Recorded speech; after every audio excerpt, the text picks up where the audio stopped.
नहीं मैं कुछ भी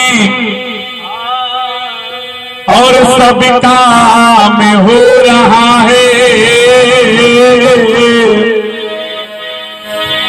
करता नहीं मैं कुछ भी और सब काम हो रहा है। करते हैं मेरे सतगुरु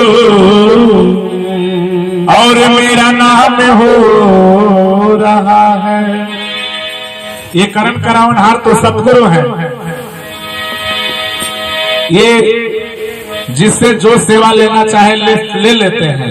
एक छोटी सी चींटी से भी हाथी को मरवा सकते हैं। नहीं तो हम तो जहाँ आराम करे आए रही है ना, लेकिन नहीं कहाँ मोह खेला। जब हनुमान जी जात रहा लंका में माता सीता जी के पता लगावे, प्रभु श्री राम जी जब भेजले रहलन तो सागर में से समुद्र में से एगो पर्वत प्रकट भेलन। पर्वत आ कहलन कि हनुमान जी हमारे ऊपर थोड़ा विश्राम कर लीजिए कुछ देर तक। हनुमान जी ने कहा कि विश्राम करने का तो हमारा भी मन है, लेकिन मैं अभी प्रभु श्री राम के काम में हूँ। प्यार से कहिए निरंकार जी। मैं अभी मर्यादा पुरुषोत्तम प्रभु श्री राम के काम में हूँ, इसलिए मैं विश्राम नहीं कर सकता, मैं आराम नहीं कर सकता। राम कारज किए बिना मोह कहाँ विश्राम। हनुमान जी ने कहा कि जब तक प्रभु श्री राम जी का कारज नहीं हो जाता तब तक मैं विश्राम नहीं करूंगा। उसी तरह सतगुरु माता जी ने हम सभी को चुन लिया है। निरंकारी बाबा जी ने हम सभी को चुन लिया है इन करोड़ों की भीड़ में से कि आप हमारा काम करेंगे, इस मिशन का, इस परमात्मा का प्रचार करेंगे। आप आराम नहीं करेंगे, आप जो है हमारा संदेश वाहक बनेंगे। आइए, ऐसा ही एक गीत जो है हम भी पहले नहीं मानते थे, एक नया गीत आप लोगों को सुना रहे हैं कि प्रभु सामने रहला हम जानते ना रहली। राम दरस जी, आपका तो नाम ही राम दरस है, लेकिन हमरा तो सोझवे राम रहला, लेकिन हम इनके जानत नहीं रहने। तो एगो कैसेट में गौनी की लगिए बा बाकी चिन्हाते नहीं थे। ई लगिए बा बाकी चिन्हाते नहीं थे, आ लोगवा खोजता खूबे बाकी भेंटाते नहीं थे। आ लोग पढ़ता खूब रामायण वेद पुराण शास्त्र में, बाकी बुझाते नहीं थे। का कहे कुछ कहाते नहीं थे, आ कहला बिना रह जाते नहीं थे। आ बिना गुरु के केहू पा जाई ऐसा तक केहू न पाते नहीं थे। बिना गुरु के केहू पाई ना, हम हो ना पौनी। पहले का रहे कि केतनो कहे केहू हम मानत ना रहली। प्रभु सामने रहला हम जानत ना रहली। प्रभु सामने रहला हम जानत ना रहली। प्रभु सामने रहला हम जानत ना रहली। केतनो कहे केहू हम मानत ना रहली। केतनो कहे केहू हम मानत ना रहली। प्रभु सामने रहला हम जानत ना रहली। प्रभु सामने रहला हम जानत ना रहली। प्रभु सामने रहला हम जानत ना रहली। प्रभु सामने रहला हम जानत ना रहली। हम ना जानत रहनी आपकी महिमा, आपके गुणगान कैसे करें। घट घट के हरवासी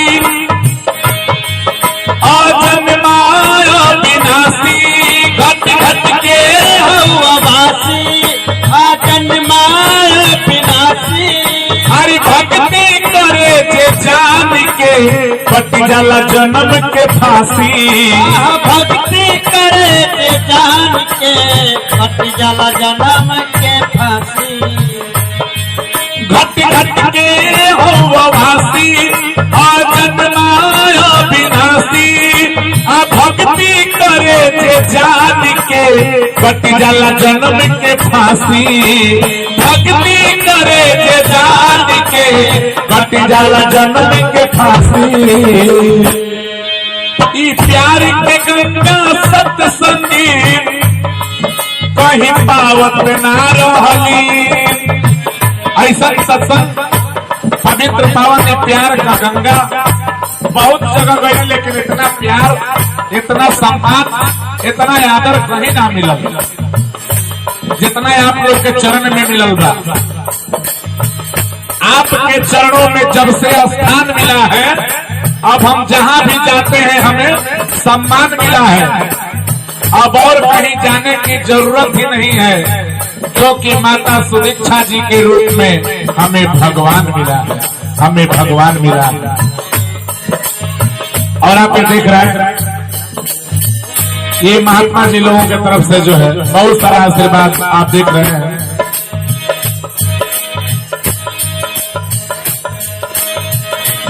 कि आप हमारे दिल में रहिए आप हमारे जिगर में रहिए आप हर एक की नजर में रहिए और ये आपके ही सब घर हैं आप चाहे किसी भी घर में रहिए। इतना प्यार कौन देने वाला है? संत निरंकारी मिशन ये कहते हैं कि सब जितना घर है सब आप ही का घर है आप किसी भी घर में रहिए। ये भी एक घर है महात्मा जी ये सरिया और माटी का मकान पर यो मकान है यो घर तो इस घर में भी जगह देते हैं। देखिए जिसके दिल में जगह रहेगा उसके घर में भी जगह रहेगा। आज एक दिलवे में ना जगह है तो घर में कहां से जगह मिले? प्यार से कहिए तो दिल में जगह जरूरी बा दिल बड़ा होके के चाहे। माता जी के संदेश आए कि दिल यदि हम विशाल बनाए इतना विशाल दिल के बना लिया जब पूरा संसार समा जाए प्यार के गंगा सत्संगी कहे पावत ना रहली प्यार के गंगा सत्संग कहे पावत ना रहली प्रभु सामने रहला हम जानत ना रहली प्रभु सामने रहला हम जानत ना रहली प्रभु सामने रहला हम जानत ना रहली कितनो कहे केहू हम मानत ना रहली कितनो कहे केहू हम मानत ना रहली प्रभु सामने रहला हम जानत ना रहली प्रभु सामने रहला हम जानत ना रहली सामने रहला हम जानत ना रहली हम जानत ना रहली रूपवा अनेक धैनी रूपवा अनेक धैनी हर जुग में रहुआनी रूपवा अनेक धैनी हर जदुआ भरल चरनिया से पत्थर नारी बनैनी जदुआ भरल चरनिया से पत्थर नारी बनैनी। हर युग में जब जब हुई धर्म की हानि बाढ़ ही असुर धर्म अभिमानी तब तब प्रभु धरी विविध शरीरा हर ही कृपा निधि सज्जन पीरा। जब जब ये धरती पे धर्म के हानि होने लगेला तब भगवान के अवतार होला कैसे हर युग में रूपवा अनेक धैनी हर जदुआ भरल चरनिया से पत्थर नारी बनैनी जदुआ भरल चरनिया से पत्थर नारी बनैनी। और विश्वास के डोरी से मन बांधत ना रहली विश्वास की डोरी से मन बांधत ना रहली प्रभु सामने रहला हम जानत ना रहली प्रभु सामने रहला हम जानत ना रहनी। सामने रहला हम जानत ना रहनी।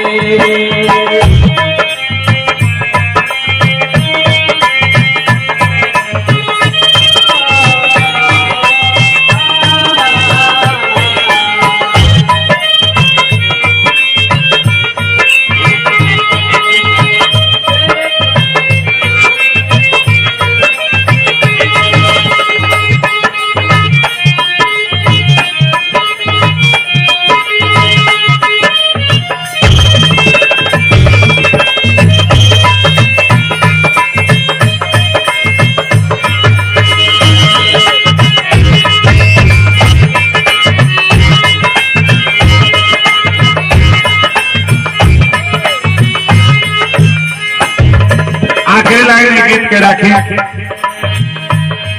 बिना गुरु के जग में, बिना गुरु के जग में ना ज्ञान होला भाई, होला भाई। बिना गुरु के जग में ना ज्ञान होला भाई। आप सब लोग के हम संत निरंकार मिशन की तरफ से स्वागत अभिनंदन वंदन नमन कर रहा बनी। और ये देखिए हमने के महात्मा रामदरस जी के माता जी के तरफ से बहुत सारा आशीर्वाद मिलल हमने के। किसी के हिस्से में घर आएगा और किसी के हिस्से में मकान आएगी, किसी के हिस्से में घर आएगा और किसी के हिस्से में मकान आएगी। अरे खुशनसीब तो वो लोग होंगे जिनके हिस्से में उनकी माँ आएगी। तो उस माँ के तरफ से पुरस्कार मिला हुआ है। स्वागत बा, अभिनंदन बा कि माँ की दुआ कभी खाली नहीं जाती। प्रधान जी, माँ की दुआ कभी खाली नहीं जाती और माँ की दुआ देवताओं से भी टाली नहीं जाती। अरे 4 बच्चों को बर्तन धोकर भी पोस लेती है एक माँ, लेकिन जब बहू आ जाती है तो 4 बेटों से मिलकर के एक माँ पाली नहीं जाती। ऐसे समय में आज संत निरंकारी मिशन कर रहा है कि हमें भक्ति घर से स्टार्ट करना है। अपने माता का, पिता का, भाई का, बहन का सम्मान करना है, आदर करना है, प्यार करना है, सेवा करना है, सत्कार करना है। बिना गुरु के जग में ना ज्ञान होला भाई, बिना गुरु के जग में ना ज्ञान होला भाई। भगवान होला भाई, प्रेम के बिना हमारी गते भगवान होला ना भाई। बिना प्रेम के हेलो काल करता कि प्रेम से प्रकट हो ही में जाना, हरि व्यापक सर्वत्र समाना। भगवान सब जगह बड़ा, लेकिन प्रेम से प्रकट होला, ऐसे ना होला। जब उतना प्रेम जागे तभी प्रकट हो जाए। कैसे? हरि भजन कबहू हम गावत ना रहली, हरि भजन कबहू हम गावत ना रहली। प्रभु सामने रहला हम जानत ना रहली, प्रभु सामने रहला हम जानत ना रहली। के तनो कहे केहू हम मानत ना रहली, के तनो कहे केहू हम मानत ना रहली। प्रभु सामने रहला हम जानत ना रहली, प्रभु सामने रहला हम जानत ना रहली, प्रभु सामने रहला